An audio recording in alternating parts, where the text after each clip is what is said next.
Dude, all we hear is do it in a language that everyone can understand.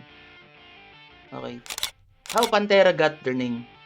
Before Pantera became one of the heaviest bands in metal, they were just a group of kids trying to find a name. According to Vinnie Paul, their drummer, they first went by Gemini, inspired by bands like Journey and Heart. First name that me and Dom ever came up with for the band was Gemini. Then they changed it to Eternity, but it still didn't feel right. Then one day in high school, while Beanie was in drumline, a classmate made a suggestion, why not call your band Pantera? And the guy, clearly messing with him, said, it's the coolest race car. Yeah, not exactly, because when Beanie looked it up later, he found the real meaning. Pantera is the Spanish and Italian word for panther.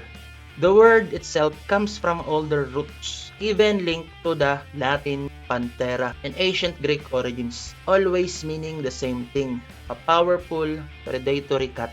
Fast, silent, deadly. Beanie liked it immediately, so we drew a logo, a cat's head, and show it to the band. They love it, and from that moment, they were Pantera. Pantera. A random suggestion turned into one of the most iconic names in metal. This video isn't just something you watch. It's a reminder of the music you once loved.